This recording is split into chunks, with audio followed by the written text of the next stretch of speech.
오늘 우리가 기도회 전에 보실 말씀은 마태복음 4장 1절에서 4절까지의 말씀입니다.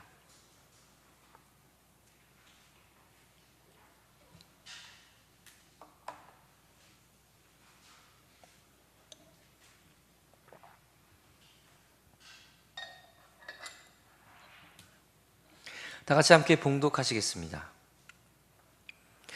그때에 주께서 성령에게 이끌리어 마귀에게 시험을 받으러 광야로 가사 40일을 밤낮으로 금식하신 후에 줄이신지라. 시험하는 자가 예수께 나와서 이르되 내가 만일 하나님의 아들이여든 명하여 이 돌들로 떡덩이가 되게 하라. 예수께서 대답하여 이르시되 기록되었으되 사람이 떡으로만 살 것 아니요 하나님의 입으로부터 나오는 모든 말씀으로 살 것이라 하였느니라 하시니. 아멘. 올해만큼 더운 날이 없었습니다. 요즘 쓰는 언어이긴 하나 최고로 멋있는 영화를 인생 영화라고 하고 최고로 맛있는 맛집을 인생 맛집이라는 표현을 씁니다. 정말 저에게나 여러분에게 있어 이번 여름은 인생 더위였습니다. 그것이 분명한 8월이었습니다.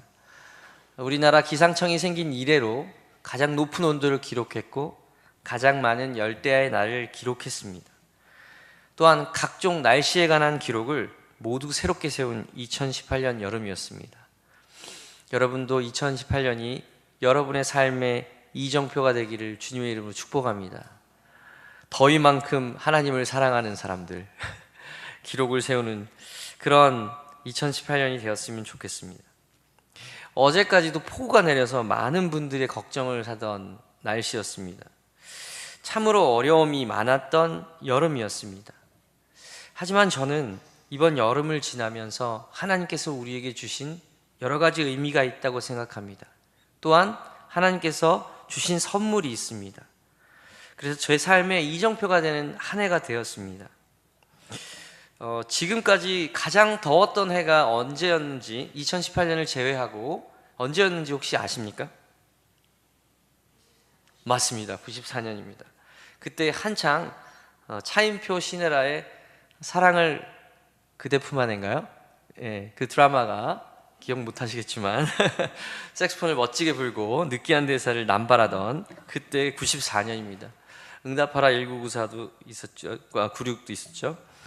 그때 저는 이 근처인데요. 그 성남 문무대라고, 지금은 거기가 이제 위례 신도시로 바뀌었다고 하더라고요. 지금 뭐 엄청나게 집값이 오르고 있는데 다 거기서 얼마나 많은 장교 후보생들이 땀을 몇십 년 동안 흘렸는지 모릅니다. 가장 더웠던 여름을 보내야만 했습니다. 그때 제가 그 더위를 정확하게 기억하는데요. 서울의 온도가 39.4도까지 올라갔습니다. 가만히 있어도 죽을 것만 같았던 그때 저희는 기초군사훈련이라는 것을 받았습니다. 말이 기초군사훈련이지 거의 체력훈련이었고요. 거의 다 PRI였습니다. 근데 그 더위에 그때 당시에는 특별한 훈련 지침이 없어져 있는지 지금 같으면 야외 활동을 제한했겠지만 그때만 해도 이렇게 했습니다. 장교 후보생이 이런 날씨에 굴복하면 되겠냐 하면서 무조건 나갔습니다. 무조건 내보냈습니다. 목사님도 그러셨죠? 네. 참 무지했습니다. 제가 봐도. 장교는 사람 아닌가요? 그 후보생들도 사람인지라 정말 곳곳에서 쓰러지던 인원들이 발생했습니다. 그때 지침이 내려온 게 있었습니다. 그게 뭐냐면요, 바로 소금을 강제로 먹이는 것이었습니다. 탈수되지 않게 하기 위해서. 정말 그때는 얼마나 모든 반찬 가곡이 얼마나 짰는지 모릅니다. 정말 소금국을 먹는 것 같은 느낌이었습니다. 게다가 물을 마시고 나가려고 치면요, 앞에서 강제로 흰 소금을 입에다가 털어 넣어 주었습니다. 소금을 먹지 않으면 밖을 내보내지 않았어요. 정말 그때 기억납니다. 그때 소금의 위대함을 알았습니다. 소금의 무서움도 알았습니다. 정말 그 소금을 삼켜가면서 그 더위를 이겨냈습니다. 그게 저의 1994년이었습니다. 그리고 24년이 흐른 올해 그 94년보다 더 더운 날들이 있었습니다. 정말 인생 더위였죠. 게다가 저에게는 하나님께서 둘째까지 여름아이로 주셔서 정말 지난 한 달이 꿈만 같이 지났습니다. 하루에 2시간에서 3시간 이상을 계속 잘 수가 없습니다.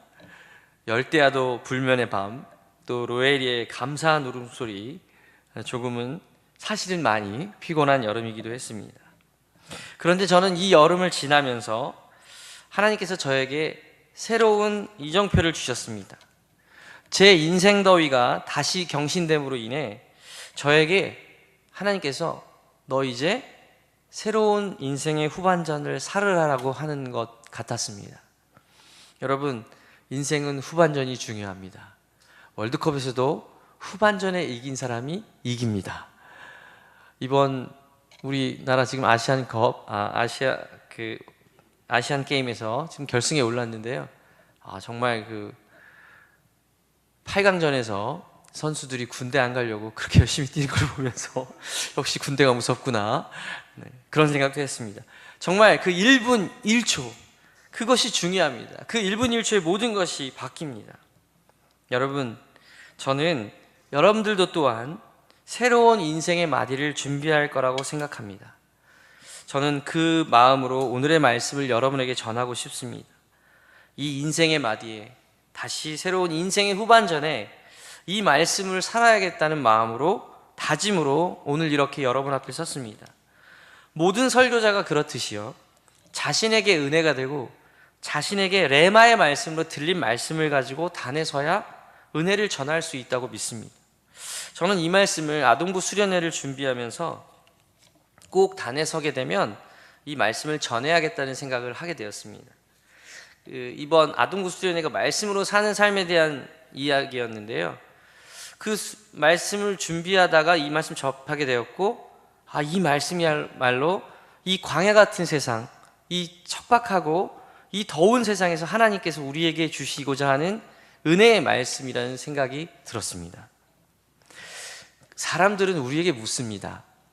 예수 믿으면 돈이 생기냐, 밥이 나오느냐 라고 말입니다. 제가 전에도 말씀드린 적 있죠? 밥은 나옵니다. 저희 교회는 밥을 줍니다. 그것도 맛있는 밥을 줍니다. 묻지도 따지지도 않고 줍니다. 어디서 오셨는지 묻지 않고, 당신이 어떤 사람이냐고 묻지도 않고 줍니다. 사랑하는 여러분, 예수님을 믿으면요, 사라져버릴 돈보다도, 만족함 없는 명예보다도, 6시간만 지나면 어김없이 고파질 배보다도 영원히 마르지 않는 생수의 강이 그 배에서 흘러나오며 더 이상 갈급하지도 방황하지도 않게 하는 놀라운 삶이 시작됩니다. 아멘입니까? 예수님을 믿는다는 것은요, 단순히 우리가 불신지옥 예수천국의 삶보다도 하나님의 뜻을 따라 오늘 하루하루 1분 1초의 삶을 사는 놀라운 삶의 시작을 알린다는 것입니다. 예수 믿는다는 것은 단순히 개인의 회심뿐만 아니라 그 개인이 몸담고 있는 가정, 공동체 혹은 사회를 변화시키며 더 나아가 한 나라와 민족을 바꾸는 놀라운 시작이 될 수 있다는 것을 우리는 알아야만 합니다. 그 증인이 여러분들 아니십니까? 아멘. 그 증거가 바로 성경이고, 그 성경대로 살았던 사람들이 보여준 수많은 기적과 그 간증들은 여러분들이 이미 보지 않았습니까? 사랑하는 성도 여러분, 본문 중에서 우리 예수님은 시험을 당하십니다. 그것도 그냥 시험이 아닙니다. 건강하고 멀쩡한 상태가 아니고요, 40일이나 굶은 상태에서 말입니다. 사랑하는 여러분, 배고픔, 여러분은 배고픔에 대해서 아십니까? 저는 사실 이 배고픔을 잘 모릅니다. 윤택하게 살아서 그런 것이 아니고요, 아버님이 교육공무원으로 평탄한 삶을 사셨기 때문입니다. 먹을 것이 없어서 굶어본 적은 없습니다. 혹시 여러분들 중에 이런 경험을 갖고 계신 분들이 계십니까? 자이었던 타이었던 배고픔은 정말 인간이 가진 최고의 욕망이고 가장 지독한 원초적 본능이라고 생각합니다. 저희 아들 로엘이도 밤잠을 자지 않고 정확하게 3시간마다 울어대는 이유는 바로 배고픔 때문입니다. 이 친구는 돈 달라고 울지 않습니다. 권력이나 명예도 필요 없습니다. 배고픕니다. 그러면 정말 죽어라고 울어댑니다. 저희 부부가 더듬더듬 밤에 불을 찾아서 허둥거리며 부두를 타는 모습은 정말 가관입니다. 배고픔은 인간이 해결해야 할 가장 원초적인 본능임에 틀림없습니다. 배고픈데 무슨 명품이 필요하고 명예가 필요하고 좋은 집이 필요하겠습니까? 배고픔은 얼마나 무서운지 모릅니다. 성경에도 나오지만 배가 너무 고파서 자신의 자녀들을 잡아먹기도 하였습니다. 이게 바로 인간의 본능입니다. 그 중에서도 가장 지독하고 강렬한, 예수님도 인간의 몸으로 오셨습니다. 똑같은 배고픔의 한계와 본능의 한계를 경험하고 계십니다. 그때 사탄이 다가와서 말하는 것입니다. 이 돌더러 떡이 되게 하라고 하는 것입니다. 내 마음대로 세상을 바꾸어 보라는 것입니다. 내가 어떤 사람인지 알겠으니 이제 그만 먹고 사는 일에 집중하라는 것입니다. 민생고가 가장 중요하고 그 일을 하라는 것입니다. 먹고 사는 일이 더 중요하다고 하는 것입니다. 저희 많은 친구들이 묻습니다. 제가. 왜 신앙생활을 하지 않느냐고, 왜 하나님을 믿지 않느냐고. 그러면 100이면 99 이렇게 이야기합니다. 먹고 사는 게 바빠서요. 정말 그럴까요? 정말 먹고 사는 일이 바빠서 하나님을 잊고 살까요? 아닙니다.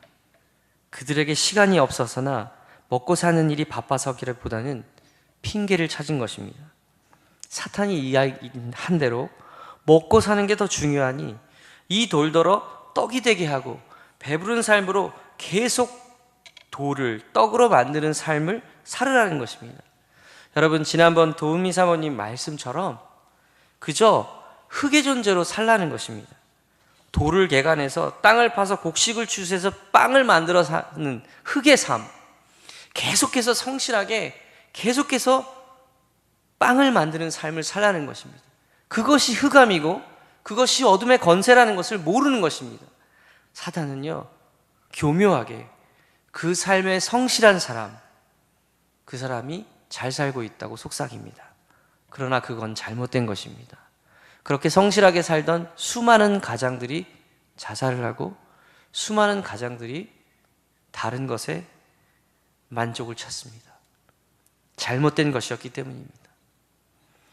하나님의 사람은요, 낮의 사람, 날의 사람입니다.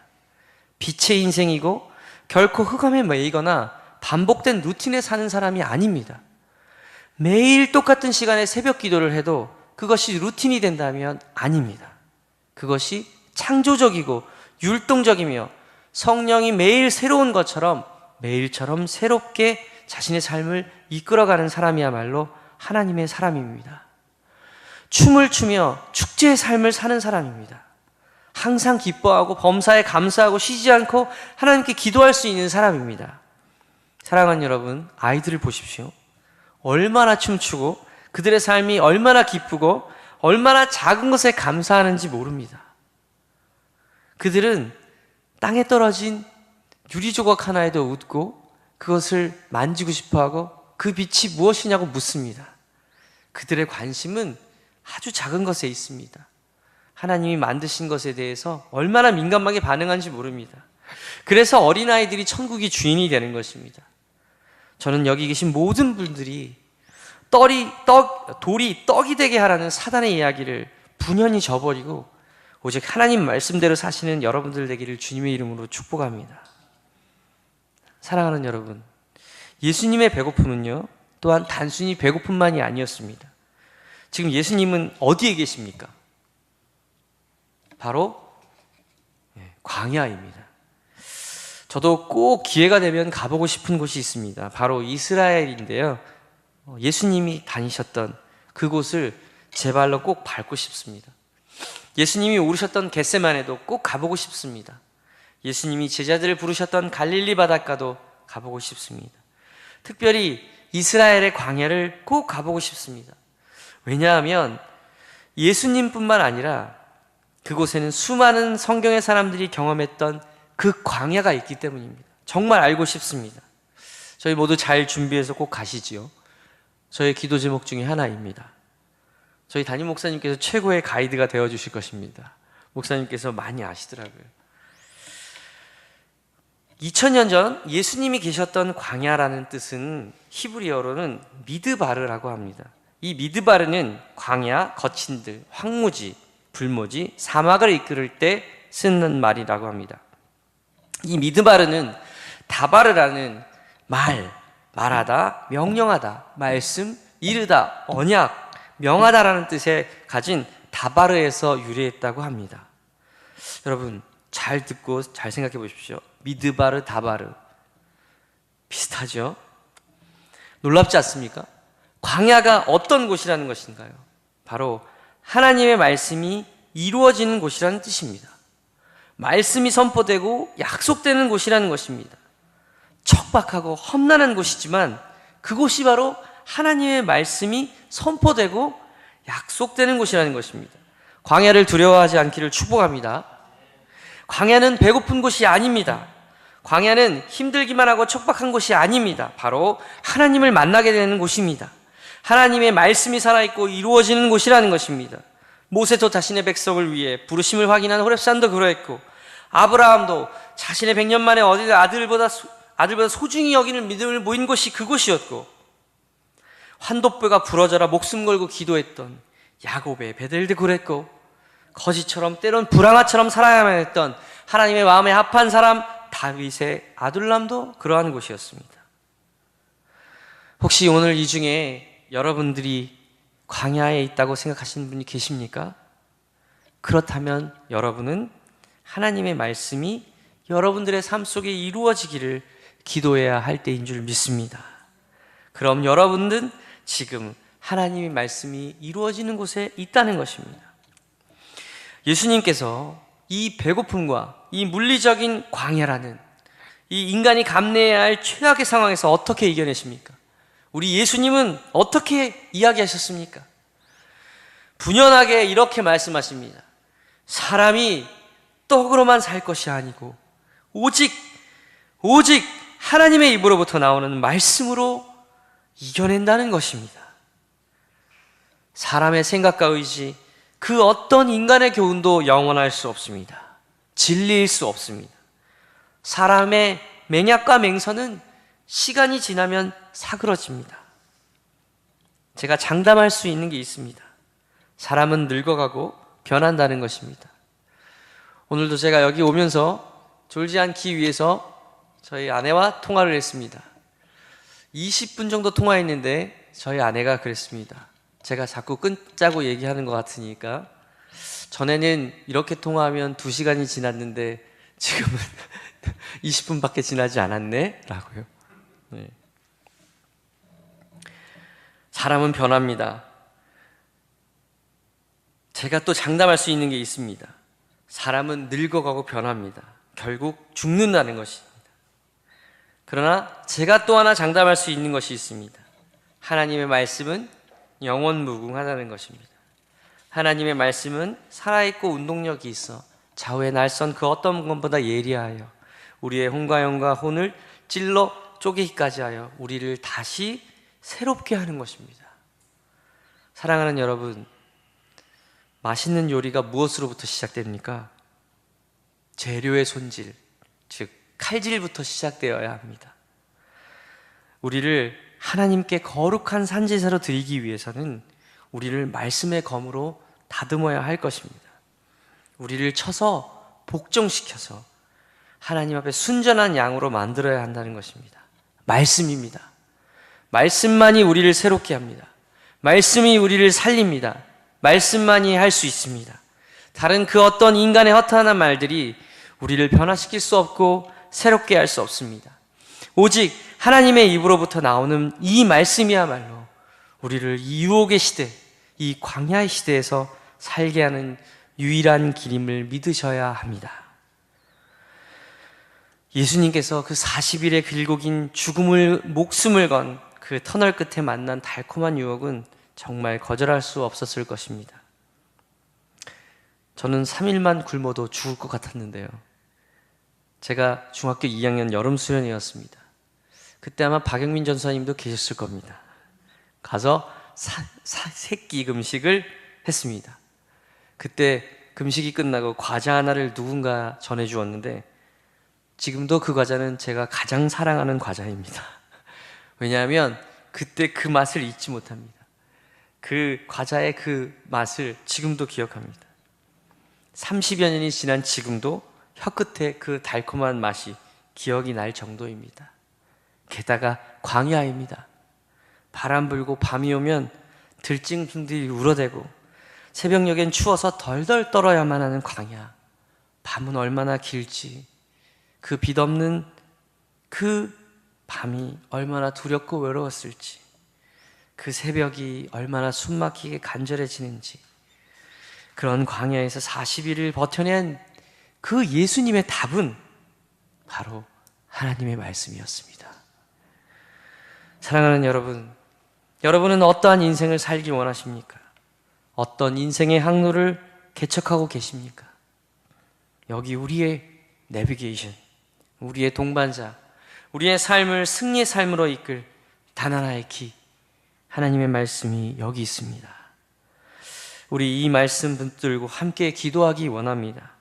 그동안 광야에 있다고 투정하고 배고프다고 돌들이 떡이 되게 하는 기적만을 바라고 떼쓰던 우리들을 용서해 달라고 기도하기 원합니다. 세상적인 방법으로 사람의 뜻으로 하나님의 뜻을 거역하고 하나님의 말씀이 어디로 향해 있는지는 묻지 아니하고 살았던 우리의 죄를 용서하여 달라고, 광야에 있음이 이제는 감사하고 오히려 하나님을 경험하며 매일처럼 주시는 하나님의 만나와 메추라기를 사모하는 우리들의 삶이 되게 하여 주시옵소서. 사람이 떡으로만 사는 것이 아니라 오직 하나님의 말씀으로 사는 것임을 고백하는 시간에 기도를 하기를 원합니다. 함께 기도하시겠습니다.